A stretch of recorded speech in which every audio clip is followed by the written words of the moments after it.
was to speak about the beginning, in the beginning. As you see from the image on the screen, this is Srila Prabhupada in Tompkins Square Park. He says Tompkins Square Park, but it's Tompkins Square Park. And a little history before. There's a video, that a very short clip, going back in the beginning, because he's going to speak about going to Tompkins Square Park with the devotees. But it started with his association in that little storefront.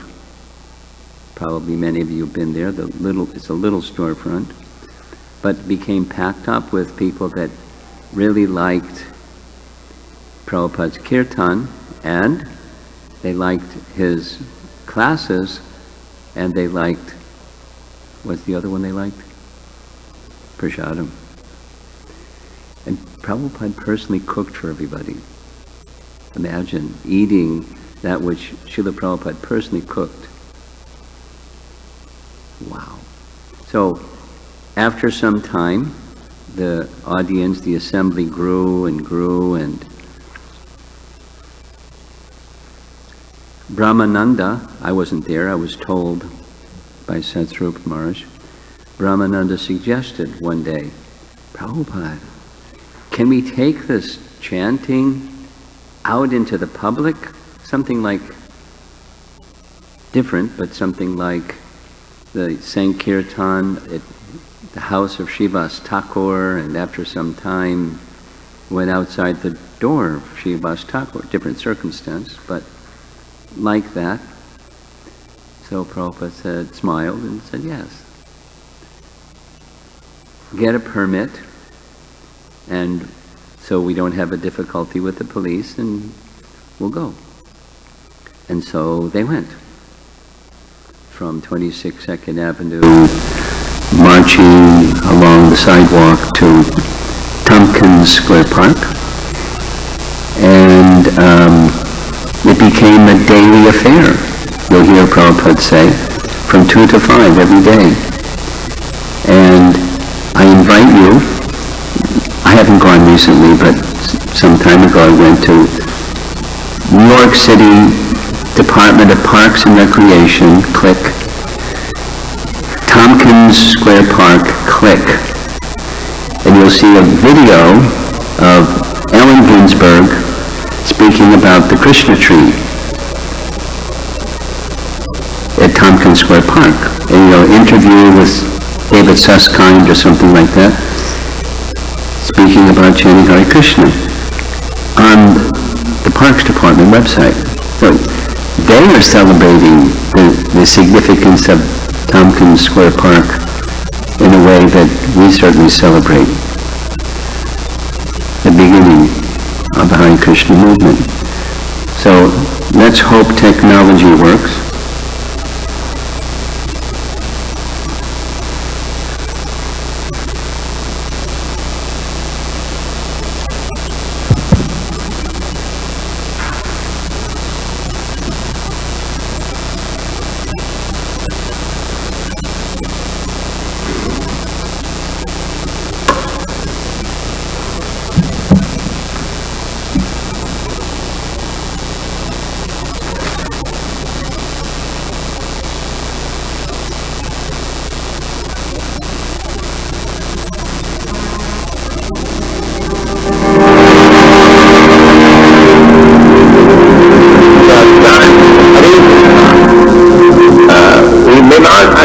What is meaning of Hare Krishna, but still, because it is transcendent as sound, it is auspicious. Wherever you chant Hare Krishna, they may hear or they may not hear. It is auspicious for them. We are sending our men for street sankirtan.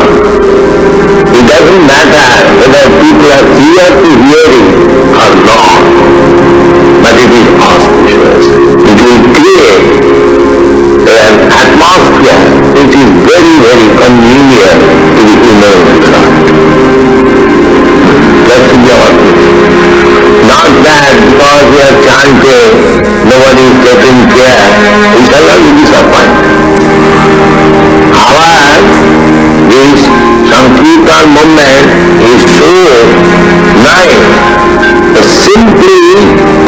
chanting, the vibration increase and auspicious happiness.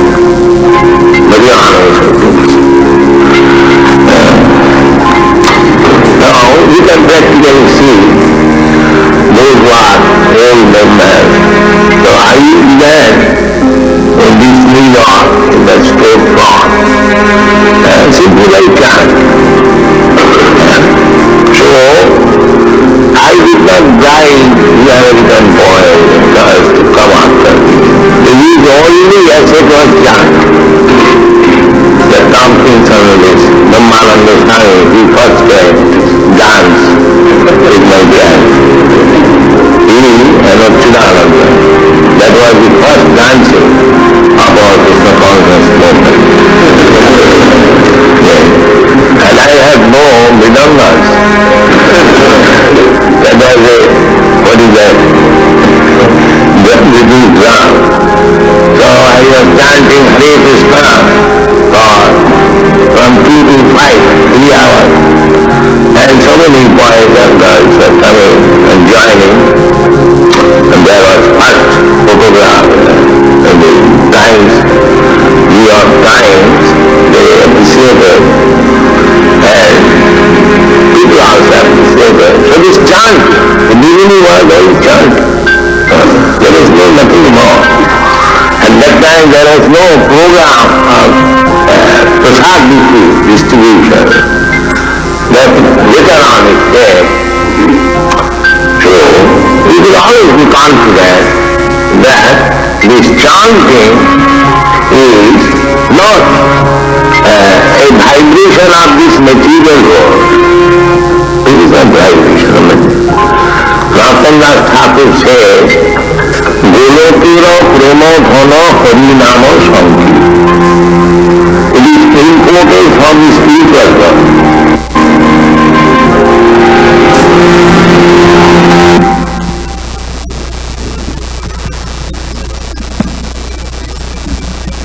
So that's the beginning of, thank you. Oh, you can take it for questions and answers. Beginning of the Hare Krishna movement in New York City. And just to remind you what Prabhupada was saying, it created an atmosphere of auspiciousness, favorable to human society now.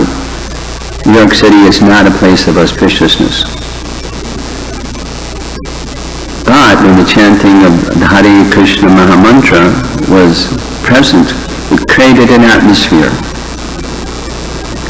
Whether they would hear or not hear, whether they would like or not like, whether they would understand or not understand, the beginning was create an atmosphere of auspiciousness, and of course that atmosphere of auspiciousness affected the hearts of many, and some specifically dedicated themselves to Srila Prabhupada.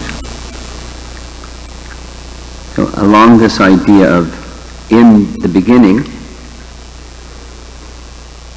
we can often think of in the beginning as the material creation in the beginning. But there's something before that beginning.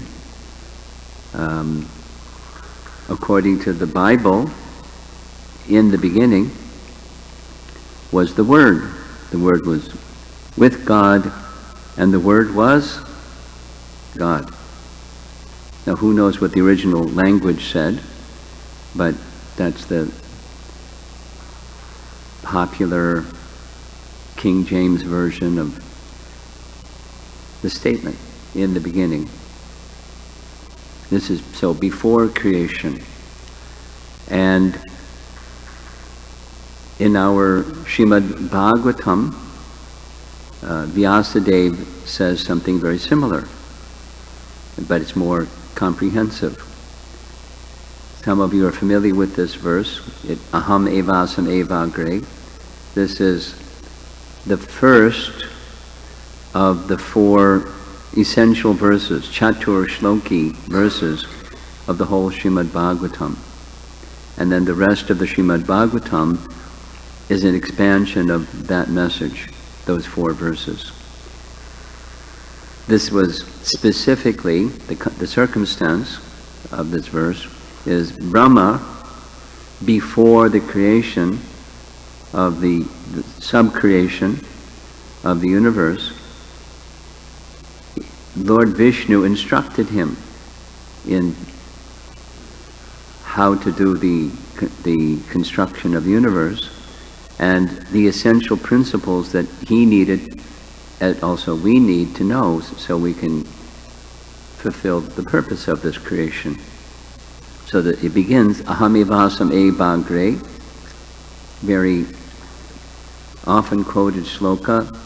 When you read Srimad Bhagavatam, you'll find the very same language is there in several places later on in the Bhagavatam, but you might want to look at it later.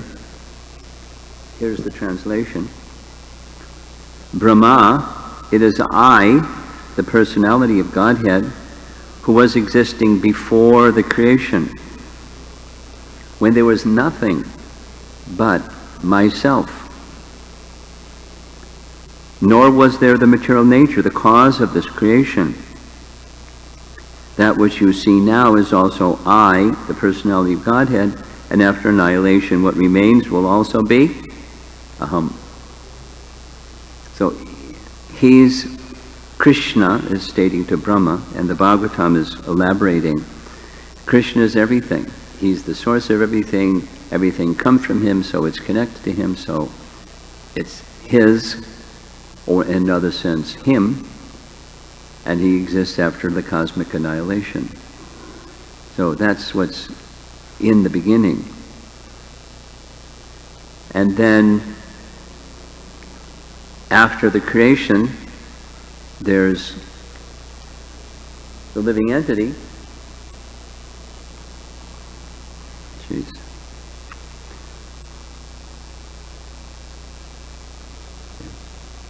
Down here. And he's leaving the spiritual world and heading for the material creation.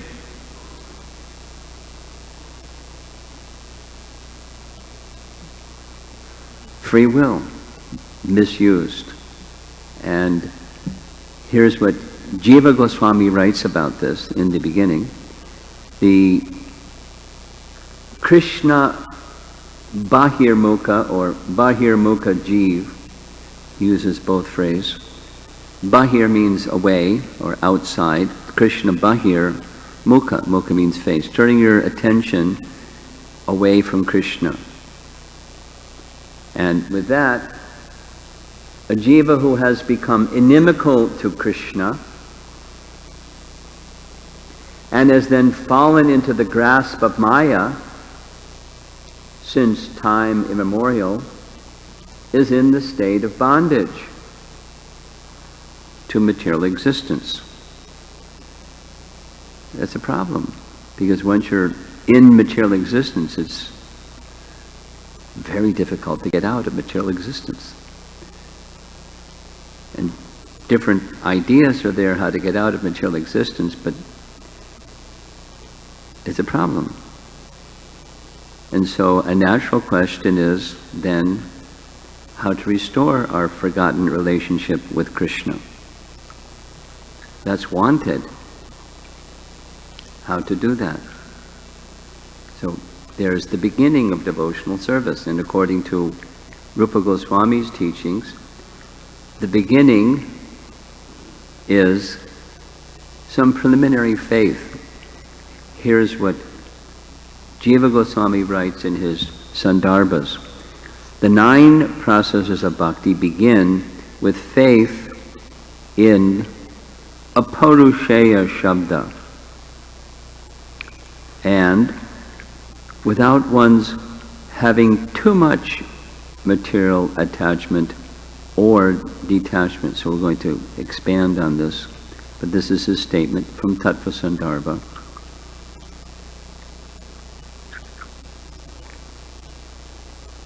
It comes from Rupa Goswami's Adau Shraddha, the stages of bhakti. This is Jiva Goswami explaining it. It begins with faith in Apaurushaya Shabda. So what's Apaurushaya Shabda? That's an important question.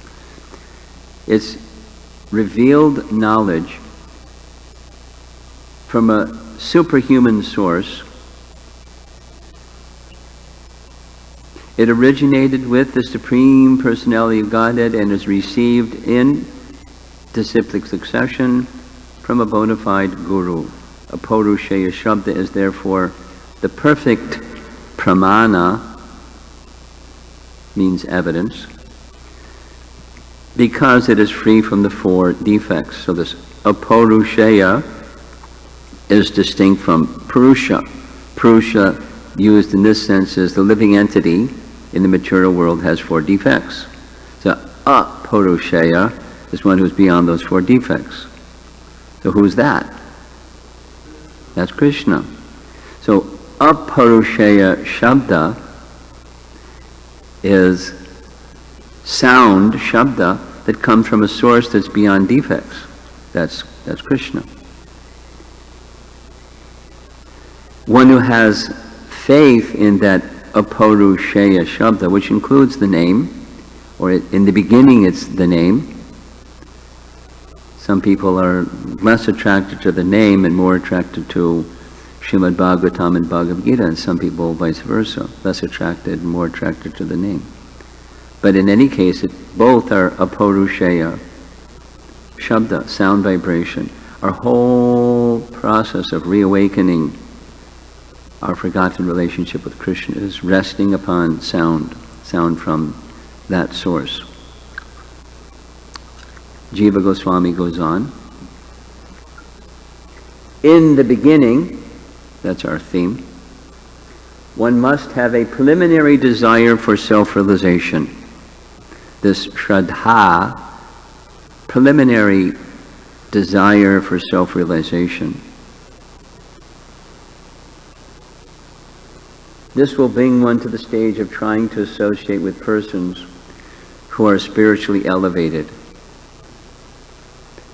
I'm going to illustrate this just for interest's sake. I had a really nice experience when visiting in Chengdu. I never heard of the place before I went there. And it's a long story, but keeping the long story short, I was invited to speak at a yoga studio by the yoga studio owner, who was a middle-aged woman, really sharp woman, and really her light was on, in short. She wasn't just a business lady. She was spiritually inclined. So 3 classes, and then she liked what she heard, so she requested some time, so with the translator present, of course, she shared something. And the thing that she shared was, since I was a small girl, I always had this sense that there's a mission in my life. And somebody came along and said, do well in school. So I did really well in school. And then I got this realization that that's not my mission in life. So then somebody said, make money. So I made a lot of money. And then I realized, that's not my mission in life. Then somebody suggested, be a leader. So I became a leader and was really successful being a leader. And then I realized, that's not my ultimate mission in life. And then this idea came saying, serve other people. So I've been serving other people, and there's a happiness there, but that's not my mission in life. So what's next? Wow. And I said, know who you are. That's your mission in life. It's the beginning of your mission in life. You can't go to the next stage without knowing who you are.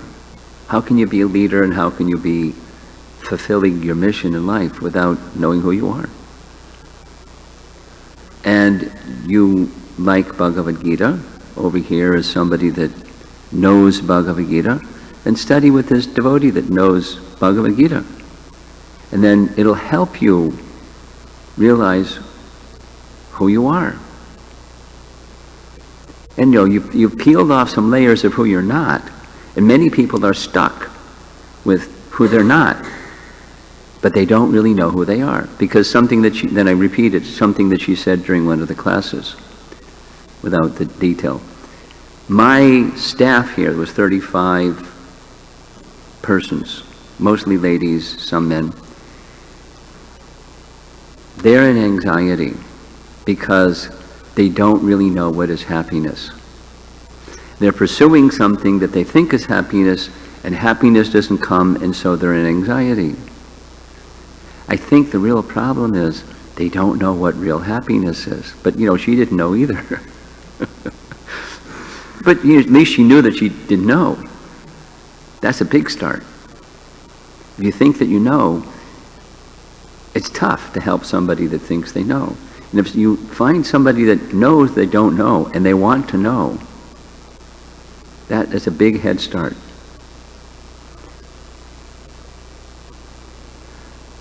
And then the responsibility of somebody that's meeting such a person is at least to take this apodusheya shabda, sound vibration, and repeat it transparently. Even better is how much you have realized that yourself. Then you can be a transparent instrument of that message. But even if you're, as Prabhupada's words, even if you're imperfect, repeat the words. Repeat that sound, just like kirtan, or japa, or the holy name, as festival of the holy name, or the message of scripture. And try to connect with that sound, and keep trying, keep trying. So then Rupa Goswami goes on from that Adau Shraddha, Sadhu Sangha. In the next stage, one becomes initiated by the spiritual master, and under his instruction, the neophyte devotee begins the process of devotional service. I'm sure most, if not all of you, know the sequence. This is Rupa Goswami's teachings. The references at the top, it's Bhakti Rasamrita Sindhu. And the instruction of the spiritual master is engaging the neophyte in the process of devotional service. Jiva Goswami has commented on this. Atakshi Krishna Namadi. This is actually Rupa Goswami's verse. Atakshi Krishna Namadi na bhaved grayam indriyai. Let's say it together.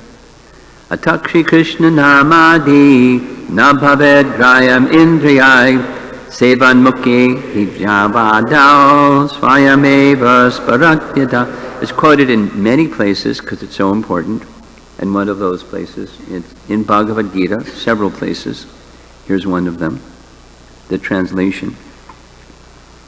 No one can understand the transcendental nature of the name, form, quality, and pastimes of Sri Krishna through his materially contaminated senses. Only when one becomes spiritually saturated by transcendental service to the Lord are the transcendental name, form, quality, and pastimes of the Lord revealed to him.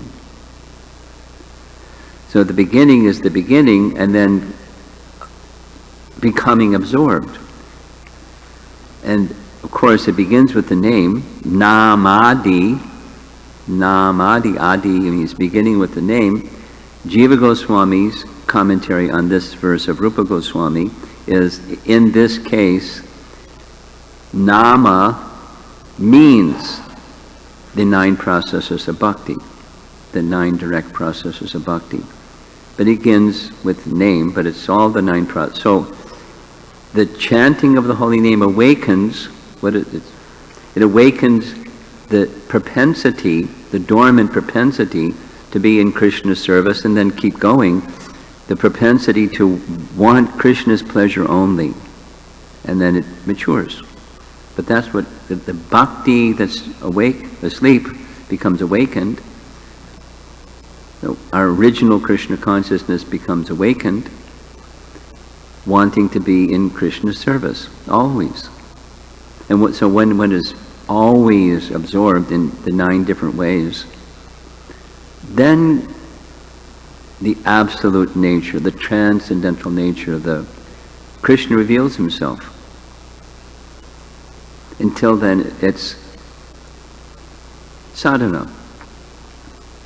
But under the guidance of the spiritual master, beginning with the name and the other processes, one takes up sadhana bhakti. And gradually, with submission and proper following and mercy. By execution of devotional service under the guidance of the spiritual master, one becomes free from all material attachment. We're going to hear some more about material attachment, becoming free from material attachment. Attain steadiness in self-realization, nishtha, and acquires a taste for hearing. So before the taste for hearing, there isn't taste for hearing. But it's accepted with faith that will get you there, under proper guidance, etc. This taste leads one further forward to attachment for Krishna consciousness, which is matured in bhava, or the preliminary stage of transcendental love of God. And then real love of God is called prema, the highest perfectional stage of life. So that's the sequence. And the beginning is a preliminary desire for self-realization, taking up the 9 processes of bhakti with faith in the apaurushaya shabda, and not too much attachment or detachment from affinity for material pleasure. So here's, again, it's Rupa Goswami's writing, same section of Bhakti Rasamrita Sindhu. When one is not too attached to or detached from this material world, and by some good fortune develops faith in the service of Krishna's lotus feet, starting with his name, and his name has feet too, because his name is a person. So faith in the service of Krishna's lotus feet, he is considered to possess the adhikar for Shuddha Bhakti. Now this is directly Krishna speaking in the 11th canto Bhagavatam. Rupa Goswami is referencing it. So this is the beginning maturing. But this preliminary faith in apaurushaya shabda carries one to this stage. Now, this is the adhikar for Shuddha Bhakti. Not too much attached or detached. So the explanation is, too much attached is the materialist, and too much detached is the impersonalist. Out of fear.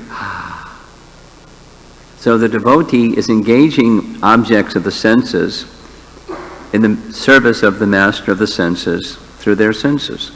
Not too much attached, not too much detached. That's an adhikar, a qualification for Shuddha Bhakti.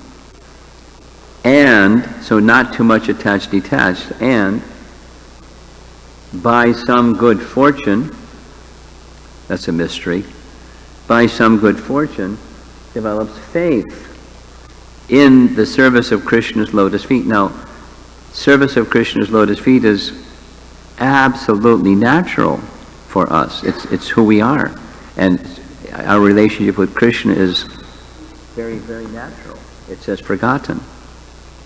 But faith, as we're doing this and that and the other thing, faith in service to the lotus feet of Krishna.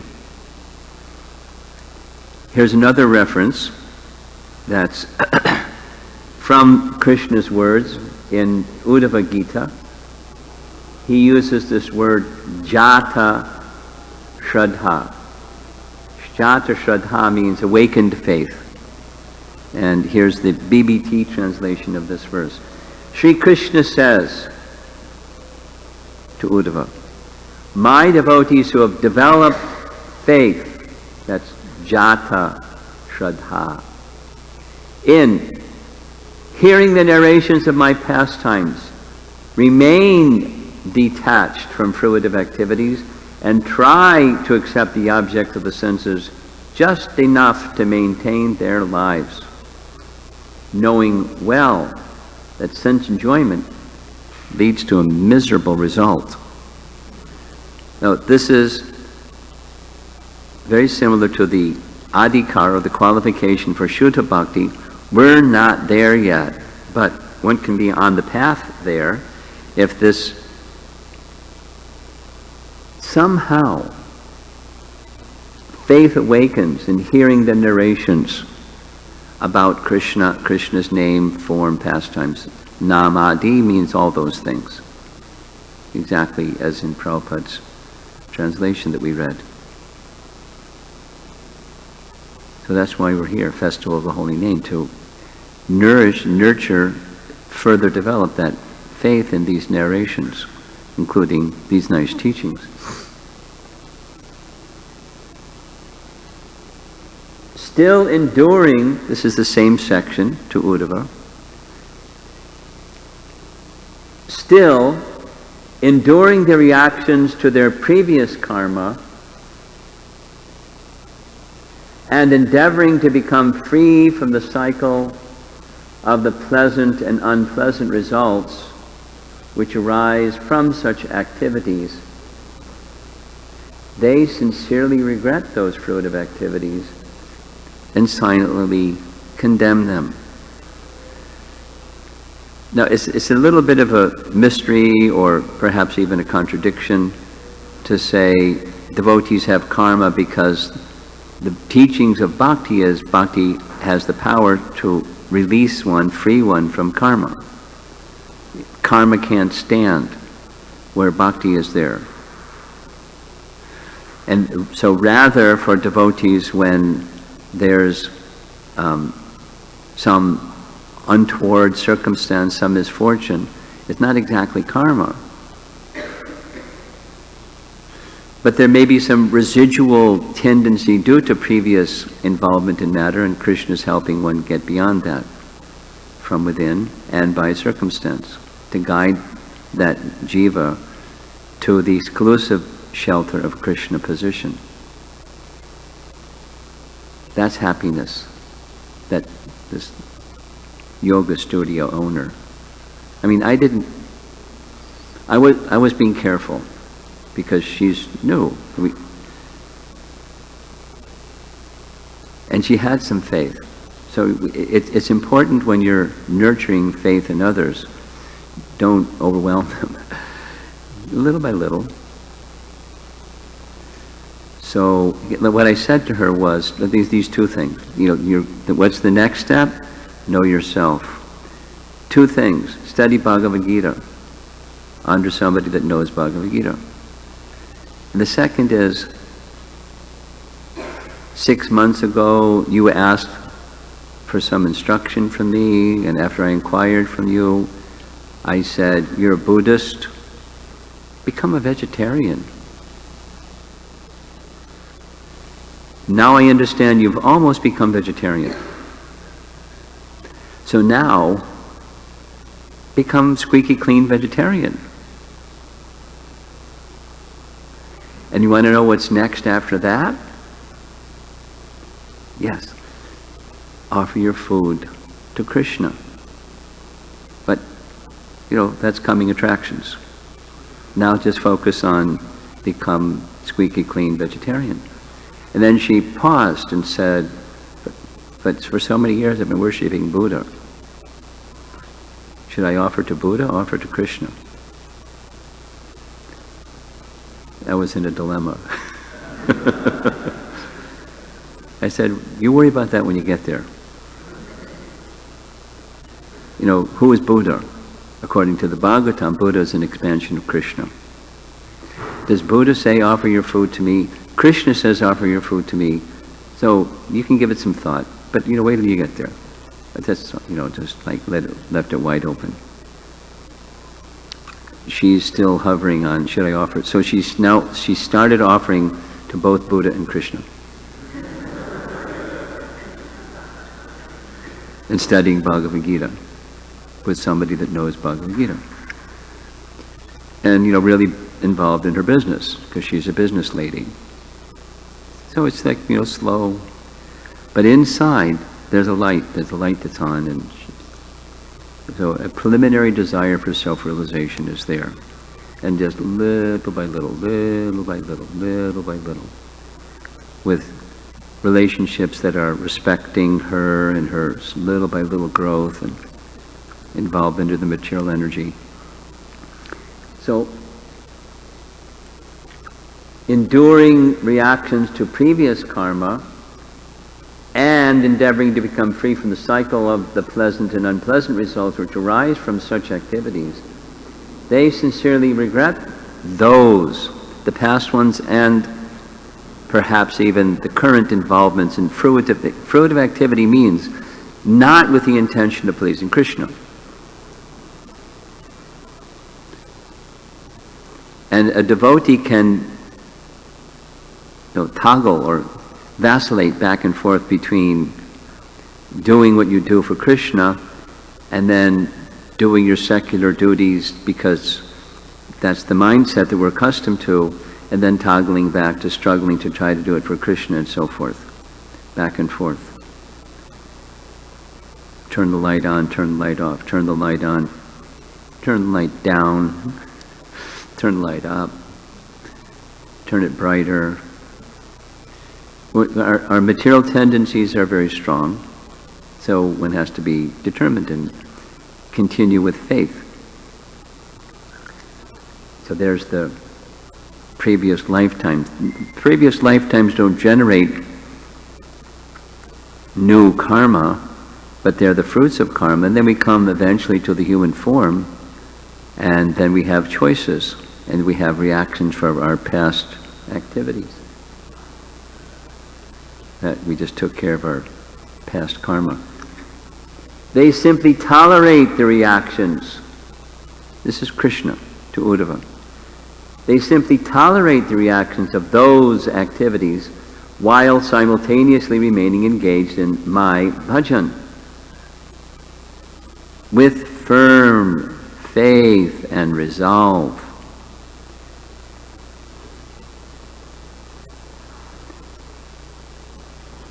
That's the intermediate stage. In the beginning stage, faith is soft and pliable. But in the intermediate stage, that's this one, it's those who have developed some faith in the hearing of topics about Krishna and His name, etc. This is now back to Bhakti Rasamrita Sindhu or Rupa Goswami, same idea discussed by him. The vairagya of that person who employs objects suitable for devotional development while remaining detached from them is said to be suitable for bhakti. The object should be persistently related to Krishna. It's a nice translation of yukta vairagya. So appropriate detachment, not the too much, not the too little, but the appropriate detachment. And different persons are going to have a different appropriateness. And even as an individual, at different times it's going to be more appropriate. It's going to move different times and circumstances in our life. But if the light's on, if we want self-realization, we want to know who we really are, and we want to know who Krishna really is, this Atakri Krishna Namadi, then we can move there. And Krishna will see and reveal as he chooses. So this is our Krishna connection through, of course, the picture here is showing japa, but any form of sound vibration come from this Apurushaya source, and it connects us to that source. So that's what we're doing when we're having the festival of the holy name. Japa on Sunday we'll have half the day dedicated just to absorption in chanting the holy name through japa, and between now and then many activities to help us engage in hearing and absorption in Apurushaya Shabda of different sources, varieties. And then we can go back to Godhead. From this material condition to the spiritual condition. It's a cover to easy journey to other planets. In the early days, that was the cover.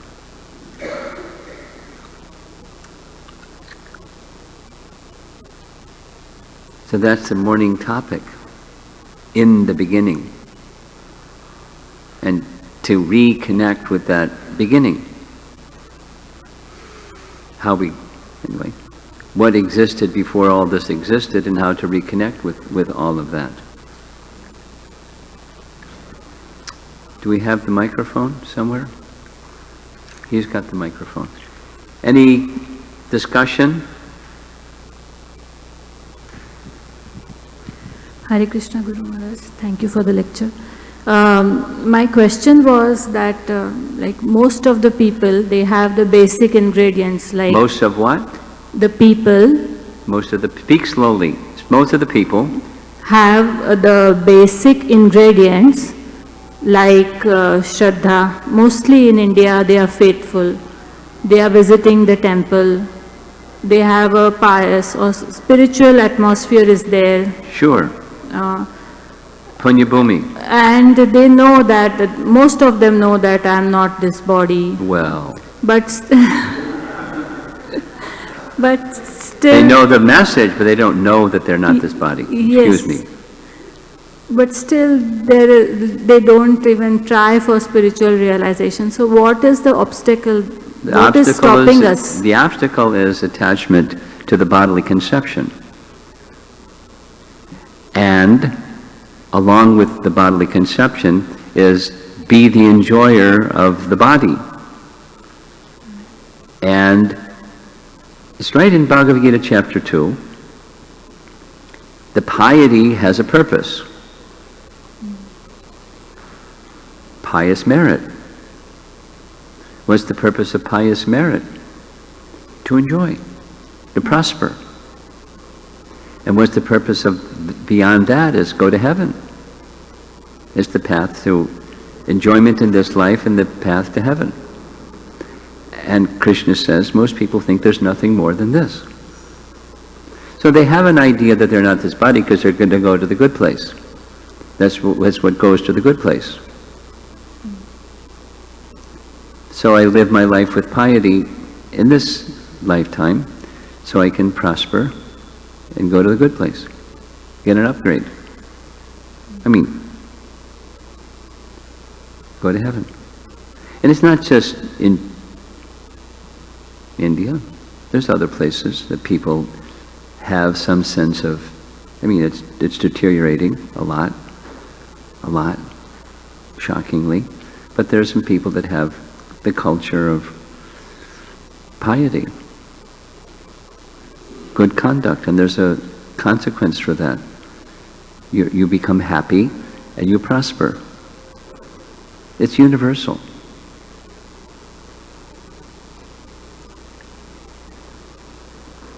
Okay? Okay. Bodily conception and being the enjoyer of the body, and the fruits of the piety through the senses. Yes?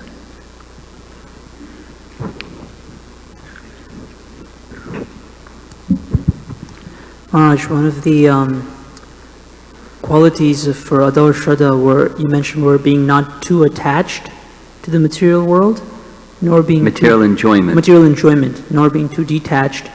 And I was just reflecting that this seems to be an essential quality throughout the process. In the beginning, later on, also to maintain our spiritual practice. I was wondering if you could elaborate on this principle a little bit. What does it practically mean? Which principle? This principle of not being too attached to material enjoyment, nor being too detached. And how do we maintain that mood as we progress in our Krishna consciousness? Well, we're unsteady. So you can maintain the mood by becoming steady. And the standing in between us and being steady is the impurities of our heart. So that's why we're unsteady. But it's a principle.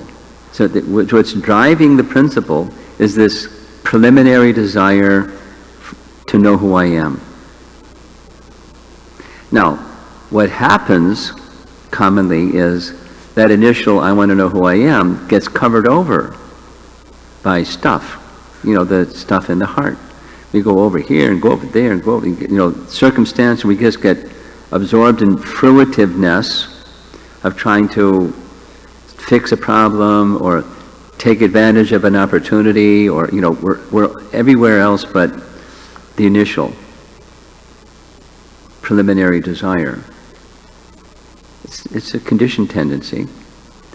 And then association with persons that have the capacity to transmit, that means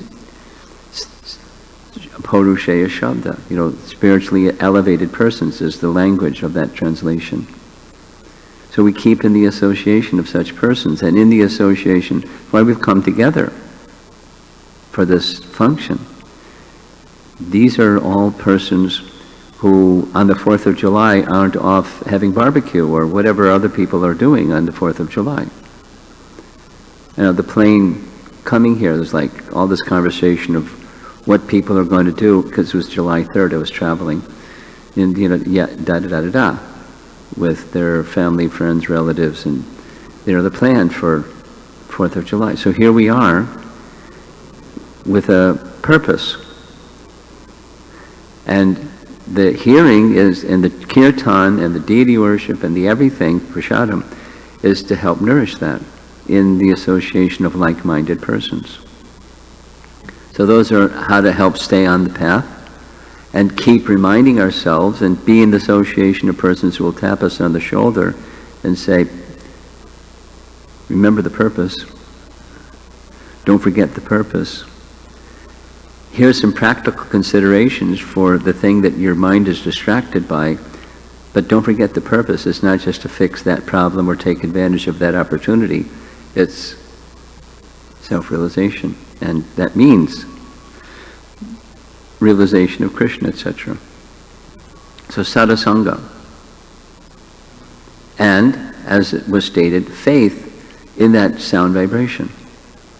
Nurture, do those things that will nurture that faith as much as you can.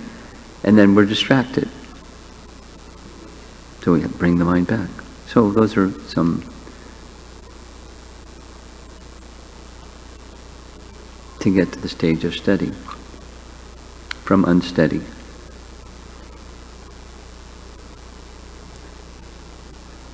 Anything else?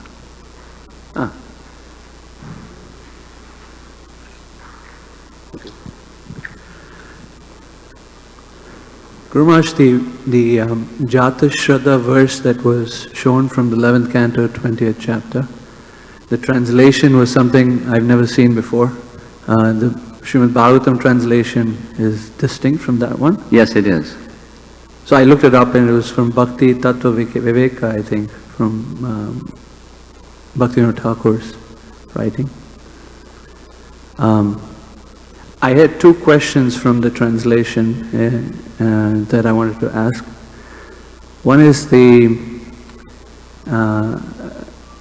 because I often refer to that verse, and it's kind of like a guiding light for me. Speak slowly. I got it. Just speak slowly. So the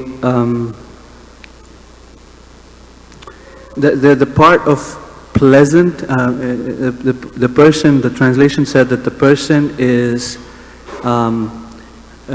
they condemn or silently condemn the fruitive activities that they've done in the past. Those fruitive activities have resulted in both pleasant and unpleasant reactions. Because there's pious fruitive activities and there's impious fruitive activities. That's the pleasant, and then the unpleasant. It's very easy to condemn the reaction to unpleasant, but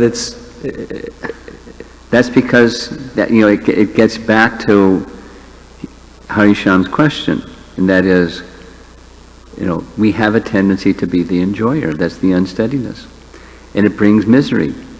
But while it looks good, so one should be cautious, not too much. And so that ballast or the balancing point is accept in dedication to Krishna's service what's necessary, and not be enamored by too much or that which is other than what's necessary. And you dedicate the surplus to Krishna's service directly, and the part that you accept that's dedicated to Krishna's service also. So not delighted, elated when there's success, or there's good fortune, or there's the fruits of piety, or vice versa. Not too much attached. And so there's appropriate attachment and appropriate detachment. What's the appropriate attachment? I mean, you're a householder. You have a wife and 2 lovely boys. And you say, detached. You wouldn't be a very good householder. There has to be some appropriate, but not too much. They're lovely boys, and they're like, wow. So you're happy that they're, wow. Don't forget that the purpose behind becoming a father is to deliver those souls to Krishna. So celebrate over there.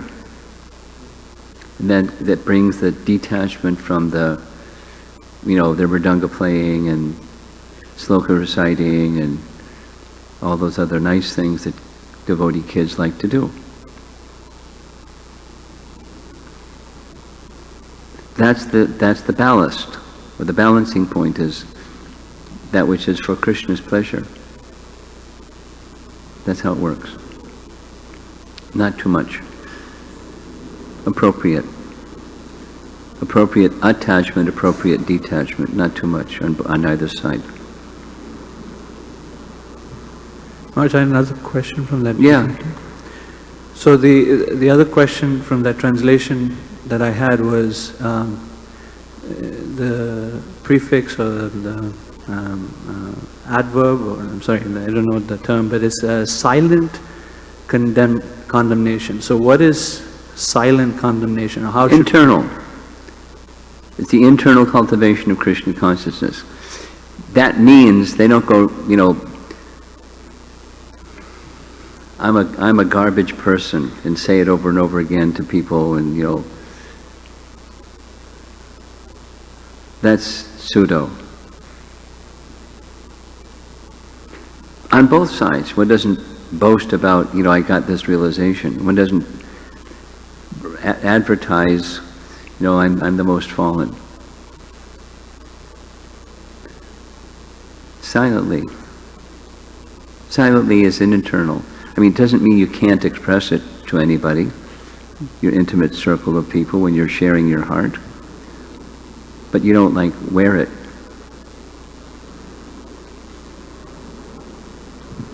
Show a flag.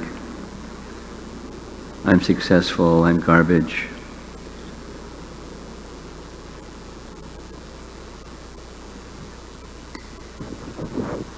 Over here.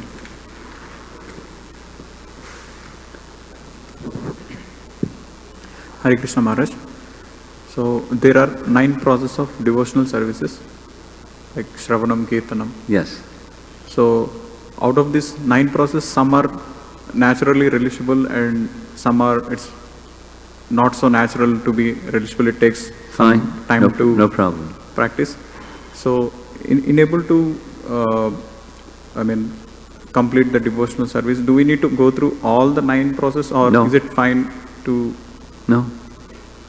You need to become very strong in hearing and chanting.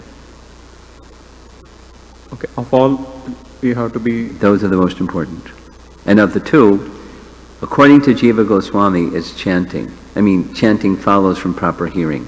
But the demonstration of having properly heard is chanting, making that sound vibration. Okay? Yeah, thank you. Someone's going to pass the microphone. You want to... Oh, Hare Krishna Maharaj. I didn't see your hand. Go ahead. You mentioned like Atha Sri Krishna Namadi, like chanting and other process of devotional service Yes. cannot be perceived by material senses. Yes. But we use our material senses to do. Well, of course we do. But they become spiritualized. But until they become spiritualized, they can't realize the transcendental nature of Namadi. They become spiritualized. Does that answer your question? Okay. Could you stand up? Stand up and bring the microphone over here. Bring the microphone over here. Thank you. Stand by. Just be the runner. Hare Krishna Guru Maharaj, thank you so much for connecting us to that beginning. I have a question regarding that Jata Shraddha. The Jata Shraddha verse. Yeah, Jata Shraddha verse. I refer to that probably on a weekly basis. That's such a hope-giving verse. One particular thing for me, the second verse of that, it says, Tato bhajeta mam prita shraddhalur dhrida nishchaya. Mam prita, with attachment. I missed it. Do it again. Yeah, Slowly. the second verse says, Mam prita. The second verse. Yeah. Second half of that verse? Yeah, 27 and 28. Okay. So it says the determination and attachment to me. Somehow I feel Determination and attachment or detachment? attachment to me, Krishna. Attachment to Krishna. Yeah. Determination and attachment to Krishna. Result. Yes, Maharaj. Okay. So those 2 aspects I feel I struggle a little bit. Welcome. Lots of company. I feel particularly I understand and I repent, I keep engaging in chanting and hearing, but I feel there is a component of indifference or apathy, the eagerness or that attachment is missing, Maharaj. So now you're in the transition stage.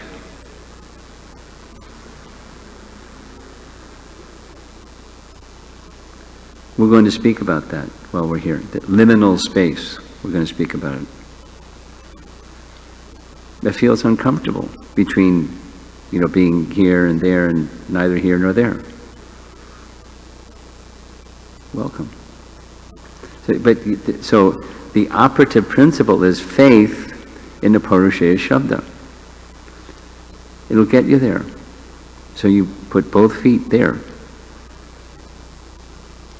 And there's hesitancy because I'm feeling uncomfortable. And our faith is not as matured as it could be, should be, would be. Determination is not so strong. Our attachment to Krishna is not so strong. So we're in that space.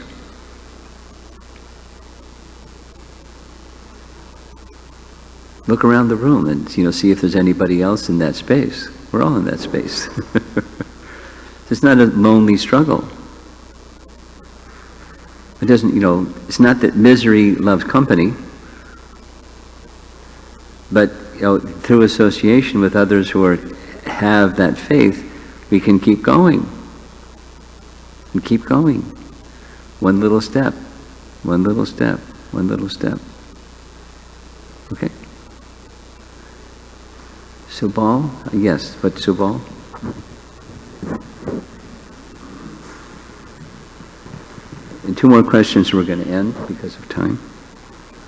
Guru Maharaj, in the mention of tolerating the effects of one's karma and continue engage in devotional service, that in the instructions of Krishna to Uddhava that you quoted, I always have this anxiety and concern that to distinguish if I'm being tolerating... If you're doing what? If I'm tolerating... Cultivating? Tolerating. Tolerating, okay. The effects, my particular karma or my particular body condition, and continue my devotional service, or if I'm being complacent. So to be able to recognize that I'm actually doing what Krishna instructs. It's easy. I mean, in principle, it's easy.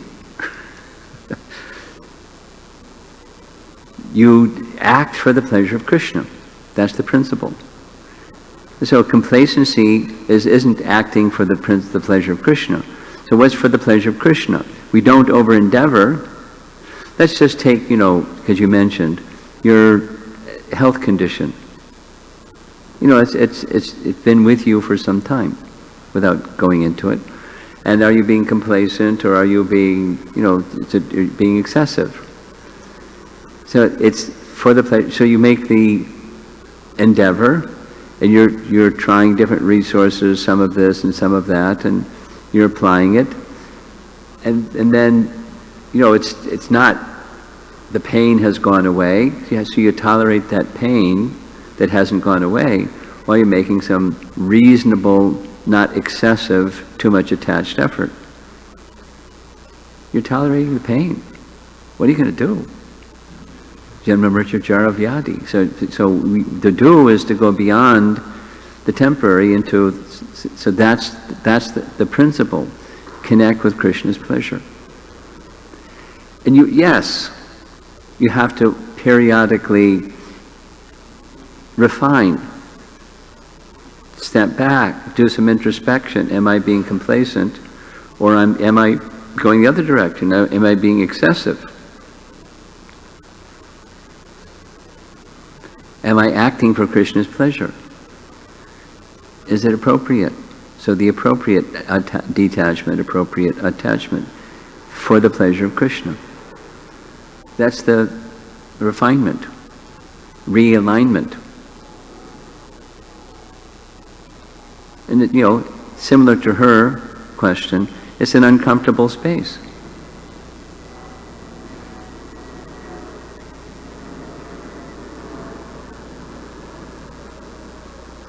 We keep refining and reevaluating as we go along, with one purpose, pleasing Krishna. Last question. Raise your hand, please.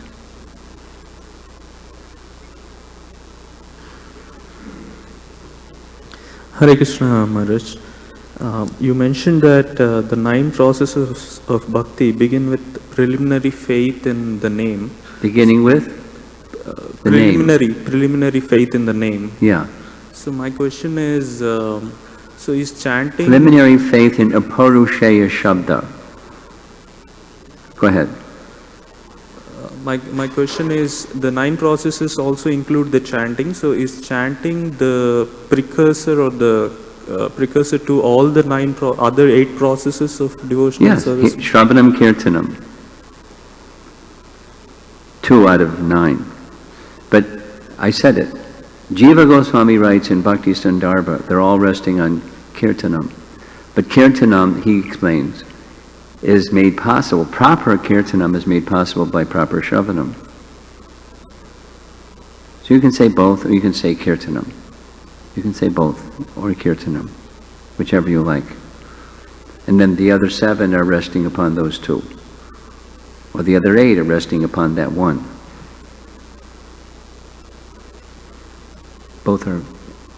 Does that answer your question? Yes, Maharaj. Thank you. Okay. Srila Prabhupada ki... where's our Sundari Radha? Does she have some message for us? She probably didn't expect me to end.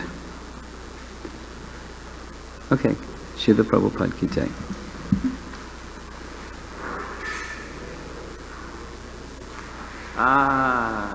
Here she is. Don't everybody just sit down, please. Hare Krishna, sorry.